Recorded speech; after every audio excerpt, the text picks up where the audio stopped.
আলহামদুলিল্লাহি ওয়াহদা والصلاة والسلام على من لا نبي بعده وعلى آله وأصحابه أجمعين। হিজরি বর্ষের সর্বশেষ মাস হচ্ছে জিলহজ মাস। এই মাসটি 4টি সম্মানিত মাসের অন্যতম একটি মাস। এটি হজের মাস, ত্যাগের মহিমায় উদ্ভাসিত হওয়ার মাস, আল্লাহ পাকের সান্নিধ্য লাভের একমাত্র মাস। রমজান মাসের পর যে মাসে প্রিয় নবী সবচেয়ে বেশি আমল করতেন সেই মাসটি হচ্ছে জিলহজ মাস, এবং জিলহজ মাসের প্রথম 10 দিনের আমল আল্লাহর কাছে সবচেয়ে বেশি প্রিয়। তিনি এই 10 দিনের শপথ করেছেন, ওয়াল ফাজরি ওয়ালায়ালিন আশরি, শপথ ফজরের এবং শপথ 10 রাতের। এখানে 10 রাতের শপথ বলতে তাফসির ইবনে কাসিরের লেখক আল্লামা জামাকশারি রহমতুল্লাহি আলাইহি তিনি বলেন, রইসুল মুফাসসিরিন, কোরআনের সম্রাট এবং অন্যান্য সাহাবী তাবিগণ এই ওয়ালায়ালিন আশরিকে ব্যাখ্যা করেছেন জিলহজ মাসের প্রথম 10 দিন। 10 দিন সম্পর্কে রাসূল পাক সাল্লাল্লাহু আলাইহি ওয়াসাল্লাম বলেন, মা মিন আইয়ামিল আমালুস সলিহু ফিহা আহাব্বা ইলাল্লাহি মিন হাযিহিল আইয়াম আইয়ানি আইয়ামাল আশর। ক্বালু ইয়া রাসূলাল্লাহ সাল্লাল্লাহু আলাইহি ওয়াসাল্লাম ওয়ালাল জিহাদু ফি সাবিলিল্লাহ। ক্বালু ওয়ালাল জিহাদু ফি সাবিলিল্লাহ। উত্তম আমল সমূহের মধ্যে অন্যতম হচ্ছে রোজা রাখা। অধিক উত্তম হলো এই দিবসগুলোতে রোজা রাখা, বিশেষ করে আরাফার দিন রোজা রাখা। আল্লাহর কাছে এই জিলহজের 10 দিনের আমলের চাইতে অন্য কোনো আমল বেশি প্রিয় নয়। সাহাবীরা প্রশ্ন করলেন, হে আল্লাহর রাসূল, আল্লাহর রাস্তায় জিহাদ করাও কি এর চাইতে প্রিয় নয়? তিনি বললেন, না, আল্লাহর রাস্তায় জিহাদ করাও নয়, বরং যে ব্যক্তি সরাসরি নিজের জান মাল দিয়ে আল্লাহর রাস্তায় জিহাদ করবে সেটা ভিন্ন কথা। এ মাসের কিছু কাজ রয়েছে, যেমন হজ এবং উমরা করা। হজ ইসলামের অত্যন্ত গুরুত্বপূর্ণ একটি ইবাদত, আর্থিক এবং শারীরিক ইবাদত। যাদের সামর্থ্য আছে মক্কা পর্যন্ত পৌঁছানোর, তারা অবশ্যই হজ করবেন। আল্লাহ তাআলা পবিত্র কোরআনে সূরা আল ইমরানের 97 নম্বর আয়াতে বলেন, ইন্না আউওয়ালা বাইতি উদিয়া লিন-নাস লাল্লাযী বিবাক্কাতা মুবারাকান ওয়া হুদাল লিল আলামিন। নিশ্চয় মানব জাতির প্রথম ঘর যা মক্কায় অবস্থিত, এবং সেই ঘরটা অত্যন্ত বরকতময়, পবিত্র, হেদায়েতের সেন্টার এবং হেদায়েতের মার্কাজ। 97 আয়াতে আল্লাহ পাক বলেন, ফিহি আয়াতুম মাকাম ইব্রাহিম ওমান দাখালাহু কানা আমিনা। ফিহি আয়াতুম মাকাম ইব্রাহিম, এখানে রয়েছে মাকাম ইব্রাহিমের মতো সর্বোচ্চ একটি আল্লাহ পাকের নিদর্শন। যারা এখানে প্রবেশ করবে তারা নিরাপদ হয়ে যাবে। ওয়ালিল্লাহি আলান নাস হজ্জুল বাইতি মান ইসতাতা ইলাইহি সাবিলা। মানুষের মক্কা পর্যন্ত পৌঁছানোর যার সামর্থ্য রয়েছে তার উপরে এই ঘরে এসে তাওয়াফ করা, জিয়ারত করা, হজ করা ফরজ হয়ে গেল। এবং এই ফরজ অবশ্যই পালনীয় ফরজ।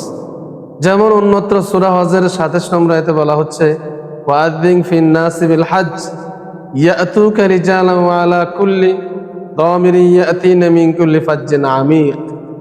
হে ইব্রাহিম, তুমি হজের ঘোষণা করে দাও, মানুষেরা দূর দূরান্ত থেকে, দিক দিগন্ত থেকে পায়ে হেঁটে, কৃষকায় ওটের পিঠে সওয়ার হয়ে এ ঘরে আসবে। তিনি যখন এই ঘোষণার সংবাদ পেলেন তখন তিনি প্রশ্ন করলেন, আয় আল্লাহ, আমার এই ঘোষণা কত দূর যাবে, কতজন শুনবে? মহান আল্লাহ পাক বললেন, তুমি ঘোষণার মালিক, ঘোষণা দাও। আর এই ঘোষণা এখন যারা পৃথিবীতে আছে, কিয়ামত পর্যন্ত যারা আসবে, সবার অন্তঃকরণে পৌঁছানোর দায়িত্ব সরাসরি আমি আল্লাহর। মক্কা মুকাররমায় হজ করতে হলে অধিক চেষ্টা এবং অধিক সাধনা, কান্নাকাটি করতে হবে, যেহেতু সেটা খাস আল্লাহ পাকের ঘর। কান্নাকাটির কারণে মহান আল্লাহ পাক অবশ্যই তার দোয়া কবুল করবেন। কোরবানি হচ্ছে চূড়ান্ত একটি ত্যাগ।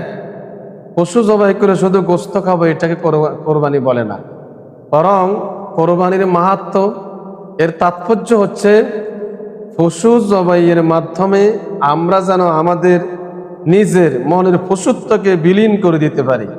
আমরা যেন একটি খাঁটি আদর্শ মানুষে পরিণত হতে পারি, আল্লাহর কাছে আমাদের সবকিছু সঁপে দিতে পারি। সেজন্য আল্লাহ পাক বলেন, কুল ইন্না সলাতি ওয়া নুসুকি ওয়া মাহইয়ায়া ওয়া মামাতি লিল্লাহি রাব্বিল আলামিন। বলো, আমার নামাজ, আমার কোরবানি, আমার জীবন, আমার মৃত্যু সবটুকু আল্লাহ তাআলার জন্য। ত্যাগ আমরা যদি করতে পারি তাহলে অবশ্যই আমাদের কোরবানি সফল হবে। সেজন্য বলা হচ্ছে, কোরবানি শুধুমাত্র গোশত খাওয়া নয়, নিজের নফসের খাহেশকে, অন্যায়কে, গুনাহকে দমন করে আল্লাহর সন্তুষ্টি, আল্লাহর রেজামন্দি হাসিলের জন্য সর্বোচ্চ ত্যাগ স্বীকার করা। যেমন সূরা নাজিয়াতে আল্লাহ পাক বলেছেন, ফাম্মা মান তাগা, যারা সীমালঙ্ঘনকারী হবে, সীমালঙ্ঘন করে, ওয়া আসারুল হায়াতাদ দুনিয়া, দুনিয়াকে অধিক প্রাধান্য দেয়, আর এই প্রাধান্য দেওয়ার কারণে আখিরাত তার কাছ থেকে দূর হয়ে যায়, সে আল্লাহর কাছ থেকে মুখ ফিরিয়ে নেয়, কোরআন থেকে, হাদিস থেকে, ইসলাম থেকে সে মুখ ফিরিয়ে নেয়। ফাইনাল জাহিমা হিয়াল মাওয়া, তার জন্য রয়েছে জাহান্নাম। পরবর্তী আয়াতে বলা হচ্ছে, ওয়া আম্মা মান খাফা মাকামা রাব্বিহি ওয়া নাহান নাফসা আনিল হাওয়া, যারা এই নফসের চাহিদাকে দমন করে আল্লাহর রেজামন্দি হাসিলের চেষ্টা করবে, ত্যাগের মহিমা পরিস্ফুটিত করবে, ফাইনাল জান্নাতা হিয়াল মাওয়া, তাদের জন্যই রয়েছে আল্লাহ পাকের জান্নাত। নিজের পশুত্বকে বিলীন করে আত্মার সর্বোচ্চ ত্যাগের মহিমার দৃষ্টান্ত আমরা স্থাপন করব। চুল ও নখ না কাটা, বিশেষ করে জিলহজের প্রথম তারিখ থেকে 10 জিলহজ পর্যন্ত, কোরবানির আগ পর্যন্ত হাজী সাহেবেরা হজের যে বিধান, সেই বিধান হচ্ছে চুল, নখ এবং অন্যান্য যেই বিষয়গুলো রয়েছে সেগুলো কাটবেন না, সেগুলো স্পর্শ করা যাবে না, মাথায় তৈল দেওয়া যাবে না, সুগন্ধি ব্যবহার করা যাবে না, কোনো পোকামাকড় মারা যাবে না, নিষিদ্ধ কোনো পাখি শিকার করা যাবে না, পাখির সন্ধান দেওয়া যাবে না।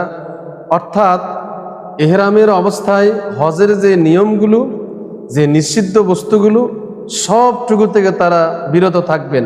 আর যারা হজ করতে পারবেন না, বা তারা যদি হাজী সাহেবদের সাদৃশ্য অবলম্বন করে এই বিধানগুলো পালন করে, মহান আল্লাহ পাক অবশ্যই হাজী সাহেবদের মতোই সেই সওয়াব তাদেরকে দেওয়া হবে। অধিক পরিমাণে জিকির করা, জিকির আল্লাহ পাকের একটি শ্রেষ্ঠ ইবাদত। জিকিরের কারণে কলবের মরিচা দূর হয়, অন্তর পরিশুদ্ধ হয়, অন্তরে প্রশান্তি আসে, অন্তরে নূর প্রবাহিত হয়, অন্তর একেবারে স্বচ্ছ আয়নার মতো হয়ে যায়, বদ্ধ ঘরের তালা দূর হয়ে যায়। জিকির এত বড় উপকার। পবিত্র কোরআনের সূরা আল ইমরানে বলা হয়েছে, আল্লাযীনা ইয়াযকুরুনাল্লাহ কিয়ামান ওয়া কুউদান ওয়া আলা জুনুবিহিম ওয়া ইয়াতাফাক্কারুনা ফী খালকিস সামাওয়াতি ওয়াল আরদ রাব্বানা মা খালাকতা হাযা বাতিলা সুবহানাকা ফাকিনা আযাবান নার। অর্থাৎ যারা শুয়ে, বসে, দাঁড়িয়ে আল্লাহকে স্মরণ করে এবং আল্লাহর সৃষ্টি নিয়ে চিন্তা করে এবং বলে, হে আল্লাহ, হে আমার রব, তুমি এই সব কিছু অনর্থক সৃষ্টি করনি, তুমি পূত পবিত্র, অতএব আমাকে জাহান্নামের আগুন থেকে বাঁচাও। তাহলে জিকিরের সাথে সাদৃশ্য হলো জাহান্নামের আগুন। যারা জিকির করবে, আল্লাহকে স্মরণ করবে, মহান আল্লাহ পাক অটোমেটিক তাদেরকে জাহান্নাম থেকে বাঁচিয়ে দিবেন। জিকিরের আরো অনেক মাহাত্ম্য রয়েছে। যেমন হাদিস শরীফে এসেছে, প্রিয় নবী সাল্লাল্লাহু আলাইহি ওয়াসাল্লাম বলেন, আতুর শাতরুল ঈমান আলহামদুলিল্লাহি তামলাউল মিজান, সুবহানাল্লাহ ওয়ালহামদুলিল্লাহ ওয়ালা ইলাহা ইল্লাল্লাহু ওয়াল্লাহু আকবার তামলান আও তামলানি মা বাইনাস সামাওয়াতি ওয়াল আরদি ওয়া মা ফিহা। পবিত্রতা ঈমানের অঙ্গ। আলহামদুলিল্লাহ মিজানের পাল্লাকে ভারী করে দেবে, পরিপূর্ণ করে দেবে।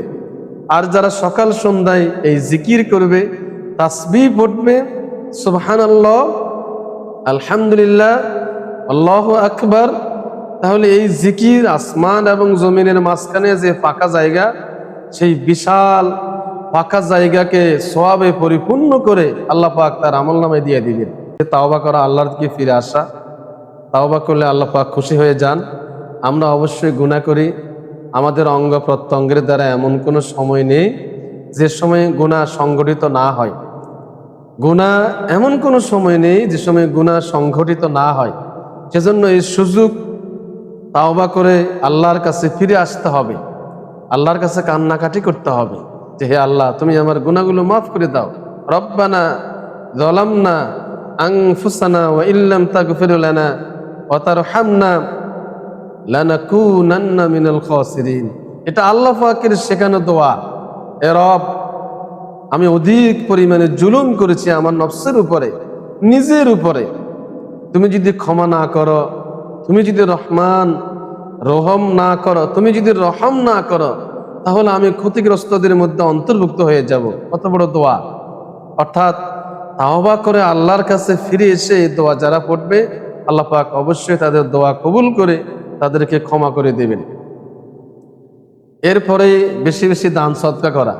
দান সদকা ইসলামের অত্যন্ত গুরুত্বপূর্ণ একটি ইবাদত, যে মানুষকে খুশি করবে, যে মানুষের সমস্যা দূর করবে, আল্লাহ পাক তাকে খুশি করাবেন, আল্লাহ পাক তার সমস্যাগুলো দূর করে দেবেন। দানের ব্যাপারে একটা নয়, কয়েকটা আয়াত পবিত্র কোরআনে কোট করা হয়েছে। সূরা বাকারা 254 নম্বর আয়াত, ইয়া আইয়ুহাল্লাযীনা আমানু আনফিকু মিম্মা রাযাকনাকুম মিন ক্বাবলি আন ইয়াতিয়া ইয়াউমুল লা বাইউন ফীহি ওয়ালা খুল্লাতুন ওয়ালা শাফাআ। হে ঈমানদারগণ, তোমাদেরকে যে রিজিক দিয়েছি সেখান থেকে খরচ করো সেদিন আসার আগে, যেদিন কারো বেচা কেনা, ক্রয় বিক্রয়, কেউ কারোর জন্য সুপারিশ কোনো কিছুই করতে পারবে না। সেদিনটি হচ্ছে মৃত্যু। মৃত্যু যখন চলে আসবে তখন আর কোনো কিছুই করা যাবে না। কেউ কারোর জন্য সুপারিশ করতে পারবে না, কোনো তাওবা কবুল হবে না, কোনো সুযোগ থাকবে না বেচা বিক্রির। সেজন্য মৃত্যু আসার আগে আমাদেরকে দান করতে হবে, এবং দান করা আল্লাহর কাছে অধিক প্রিয়। সূরা আলে ইমরানের 134 নম্বর আয়াতে বলা হচ্ছে, আল্লাযীনা ইউনফিকুনা ফিস সাররাই ওয়াদ দাররা ওয়াল কাযিমিনাল গায়য ওয়াল আফিনা আনিন নাস আল্লাহু ইউহিব্বুল মুহসিনিন। যারা সুখে দুঃখে, সচ্ছল অসচ্ছল অবস্থায় দান করে, যারা রাগ নিয়ন্ত্রণ করে, যারা মানুষকে ক্ষমা করে দেয়, তাদেরকে মহান আল্লাহ পাক ভালোবাসেন। আল্লাহর ভালোবাসার পাত্র যে কেউ, তার জন্য তো আসমান এবং জমিনের সমস্ত রহমত। কোনোভাবে অবহেলায় যেন এই গুরুত্বপূর্ণ সময়গুলো আমাদের কাছ থেকে অতিবাহিত না হয়।